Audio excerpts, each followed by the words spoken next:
Hello and welcome to the first podcast of the 2022 Southern Motorsports Media Racing season. My name is Devin Storr, a NASCAR analyst for Southern Sports Media, and joining me tonight are Nick and David. How are y'all guys doing? I'm great. I'm ready to get this started. Right, so we'll go ahead and do an introduction with Nick. If you want to go ahead and give your position with Southern Sports Media and tell us a little bit about yourself.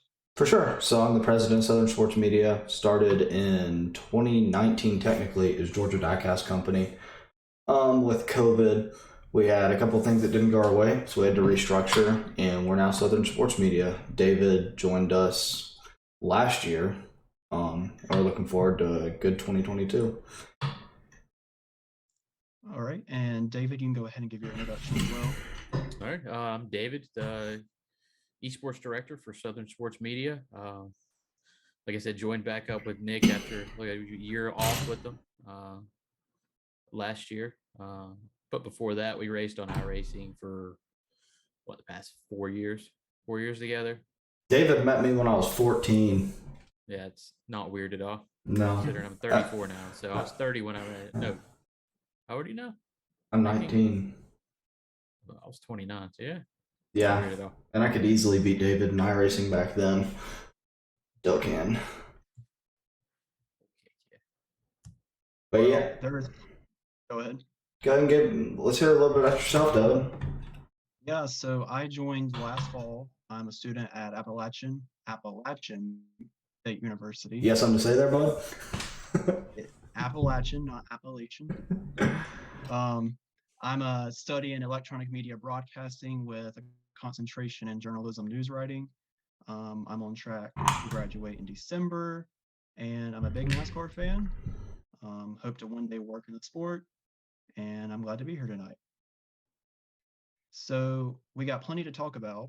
2022 is going to bring a lot of new to the sport, new car, new teams, new tracks.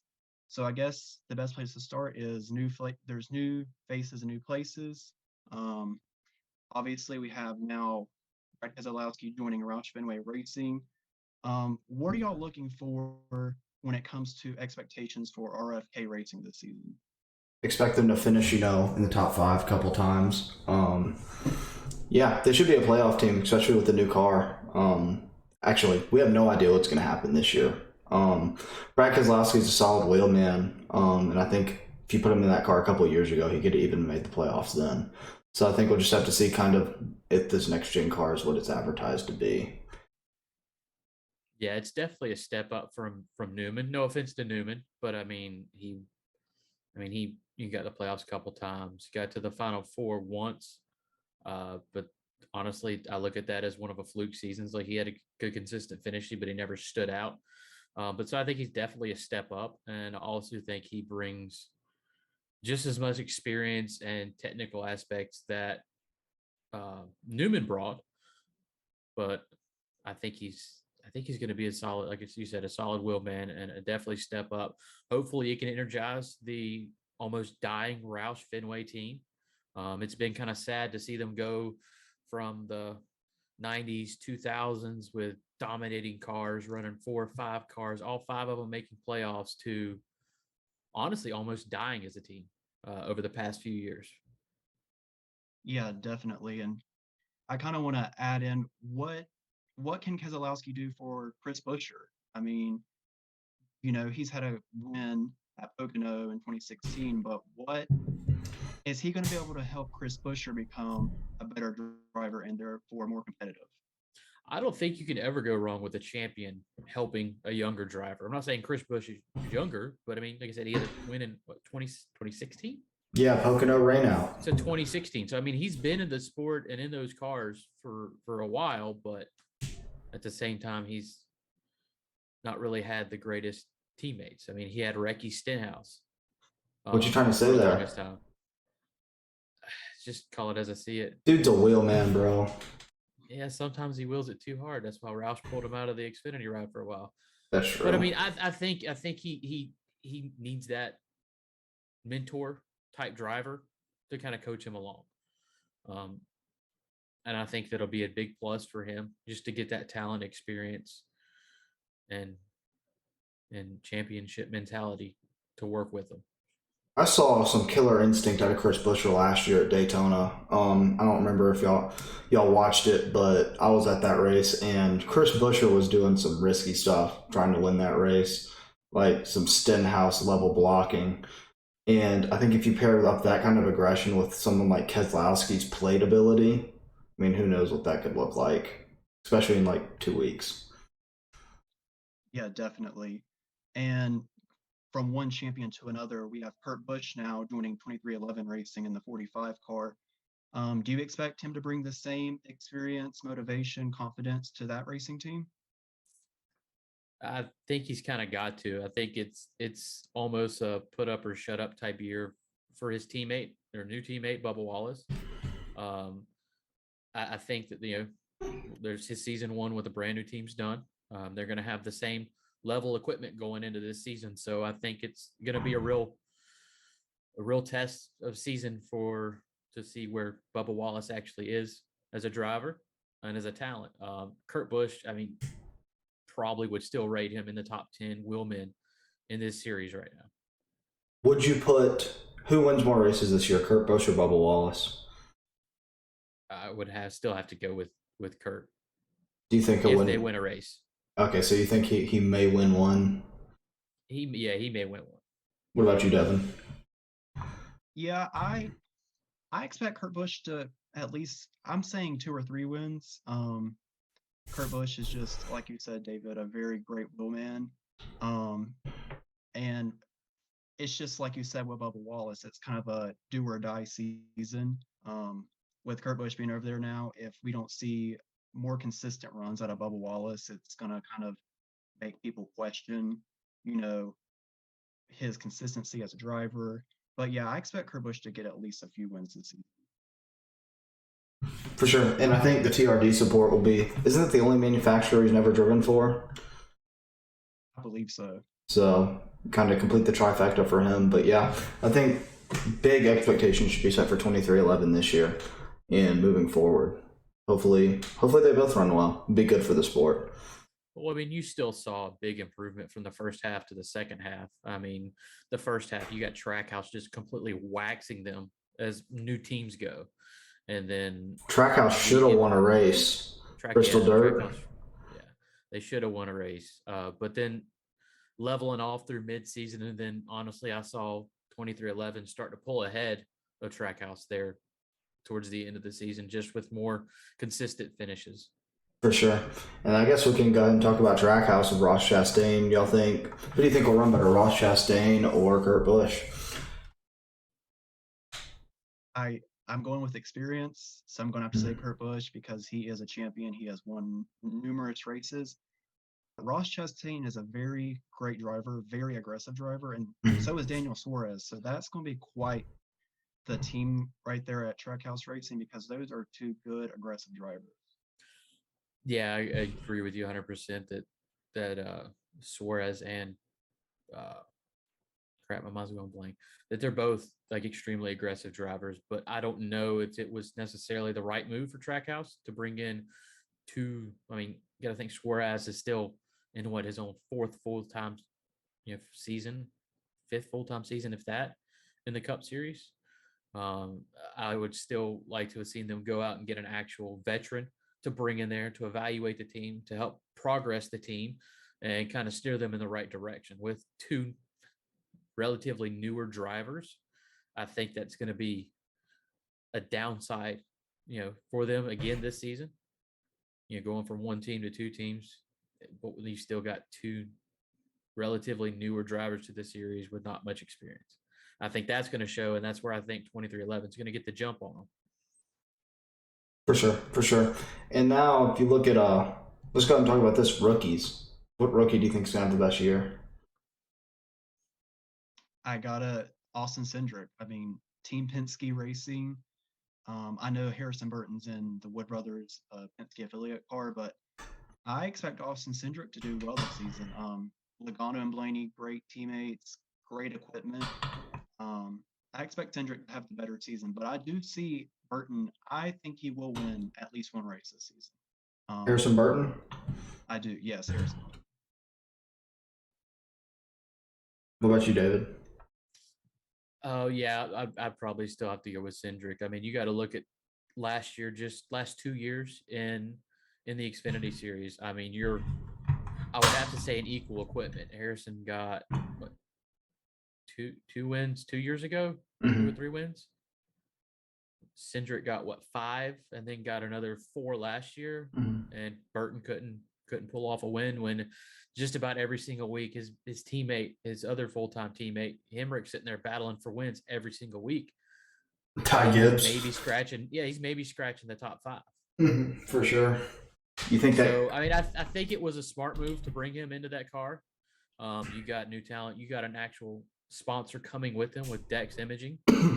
That car looks amazing, by the way. Have y'all guys seen it yet? Yes. It does not look good. The best looking next gen car is Joey's, though. Or actually, you'll see Keselowski's today.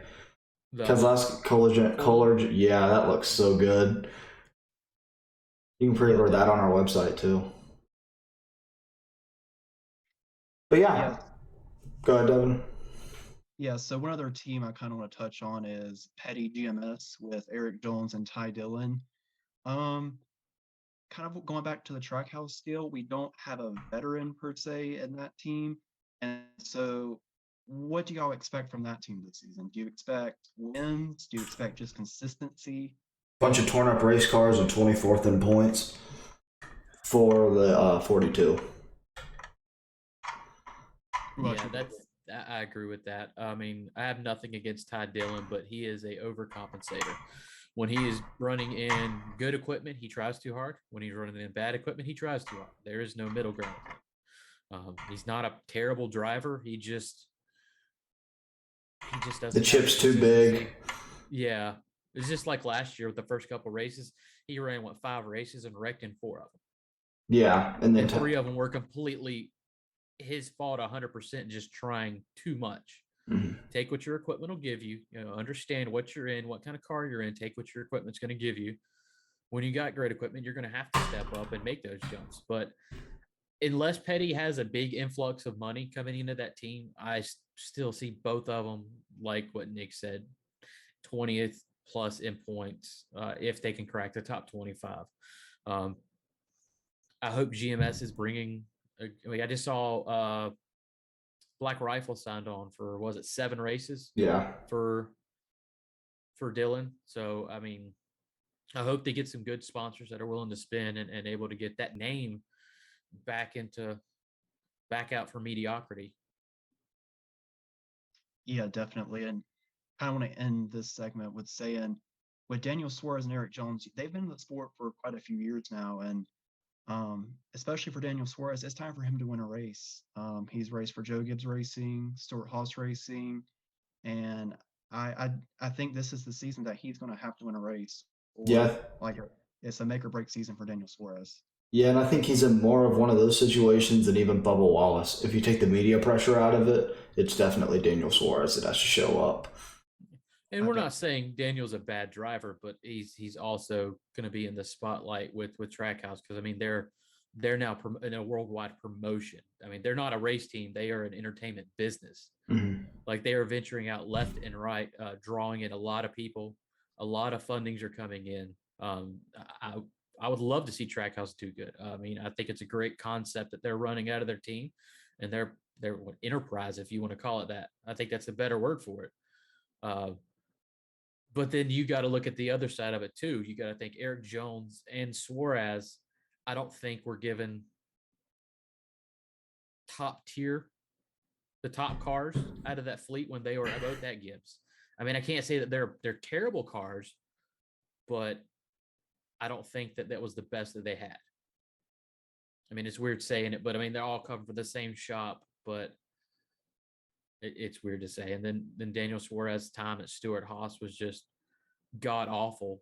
I just don't think him and his crew chief gelled whatsoever.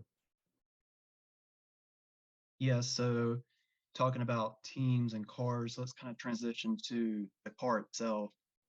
Brand new car, so many new parts and pieces to this car. What are our expectations with this car? Do we see more side-by-side racing? Do we see what kind of product are we going to see starting this weekend at the Clash and going forward throughout the season?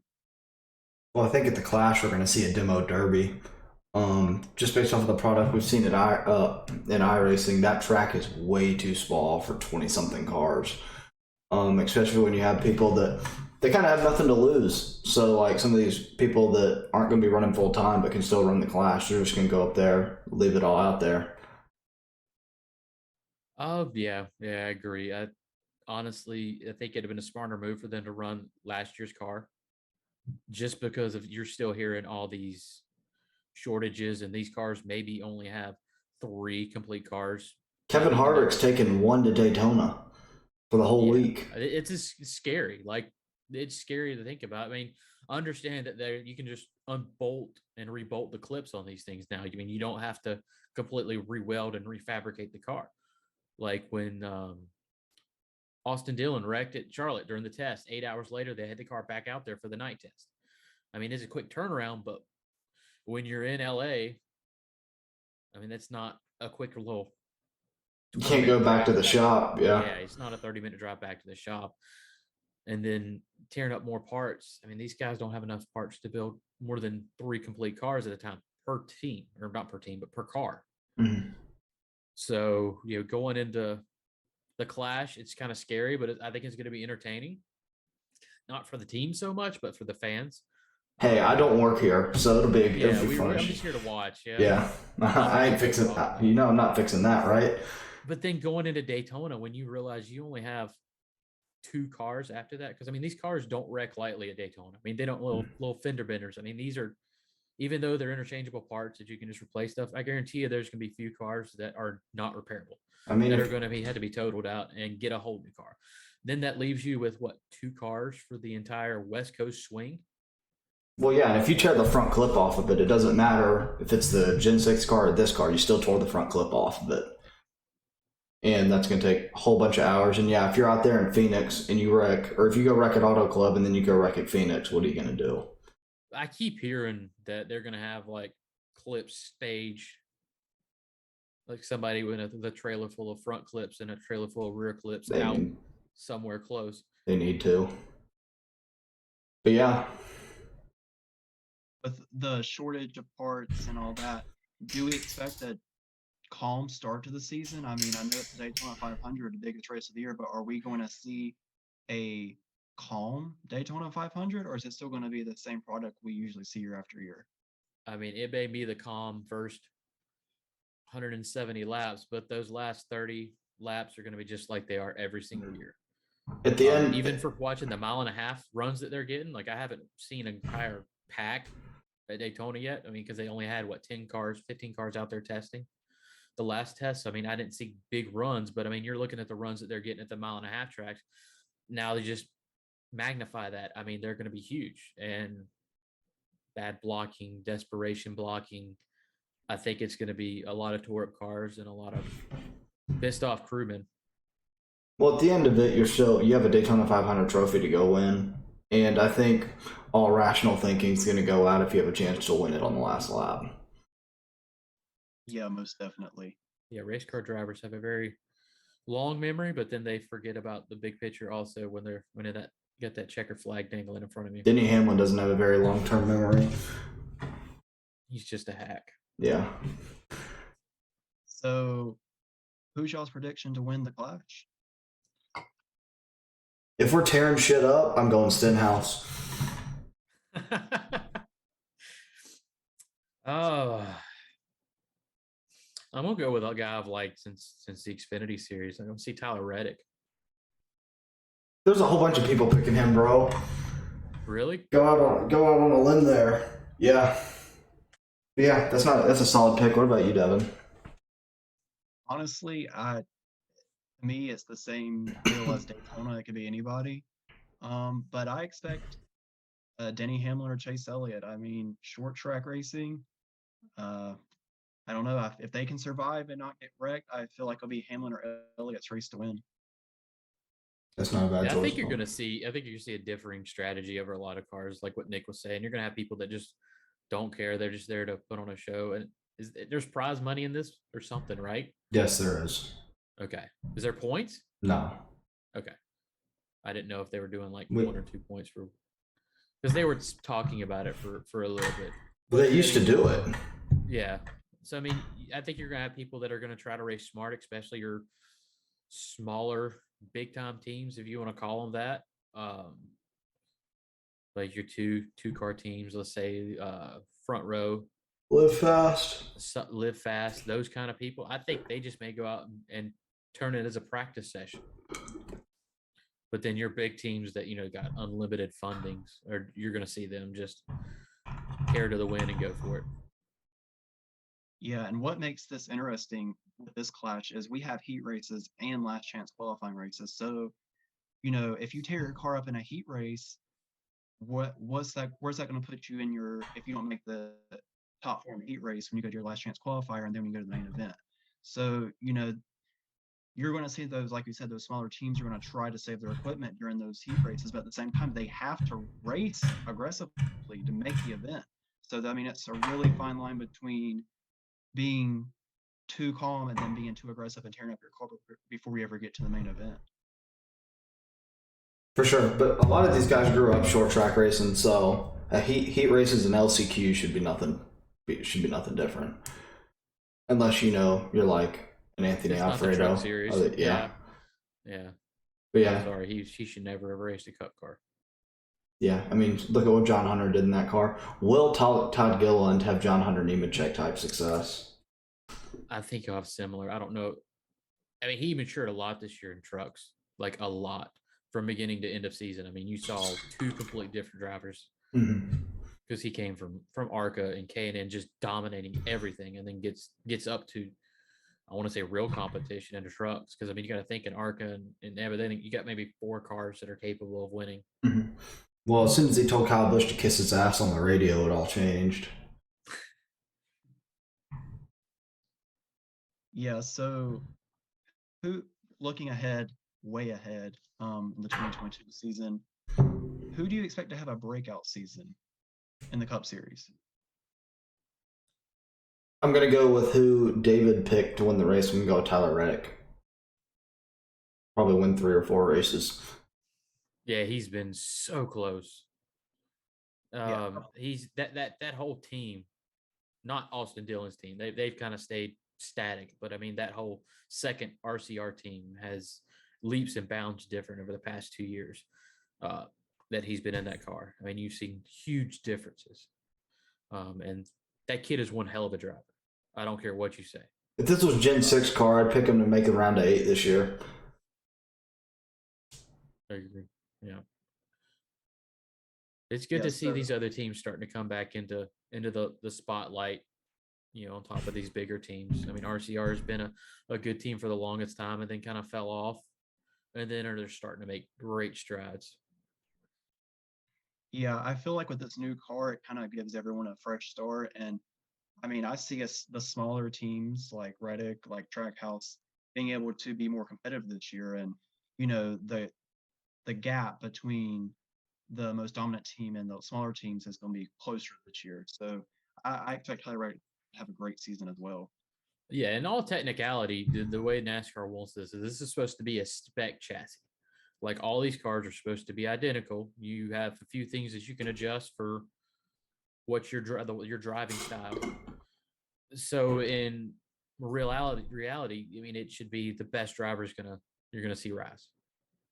In reality, So innovation will always exist. Yeah, but I've been hearing about that too. But at the same time, have you heard the penalties that they're going to start levying if they find illegal parts? $500,000 penalties. Playoff bans. Yeah. Like they aren't messing around. Like they're like, touch our stuff, you're gone. Yeah, I don't expect. I mean, they had to. Yeah, I mean, I don't expect teams to take too many risks because, I mean, imagine you're in the playoffs and then you're not in the playoffs. I mean, that's just too risky, in my opinion, to take. But innovation, like you said, Nick, they're always going to be looking for something to get that little bit of an advantage on everybody else. For sure, and I don't think that'll change in the near future.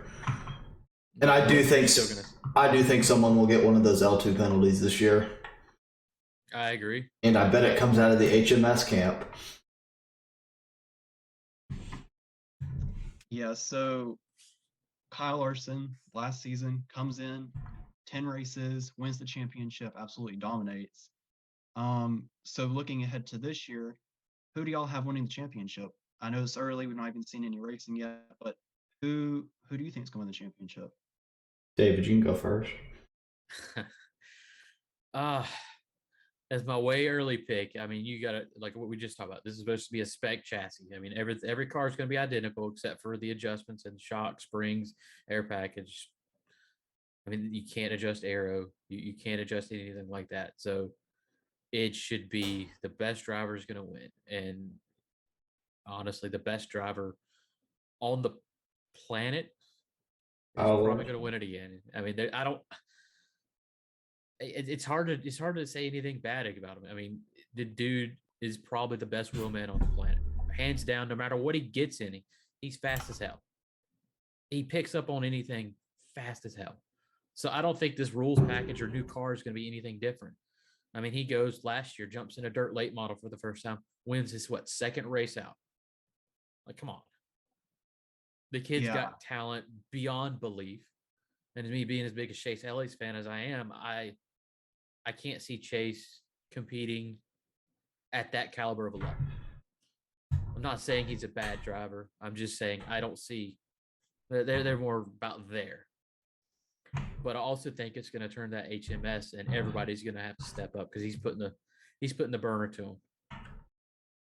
I was watching NASCAR Race Hub this week, and I think it was Larry McReynolds who said, "I don't care if we were racing lawnmowers. Kyle Larson's going to figure out a way to win because I mean, he can drive anything." Mm-hmm.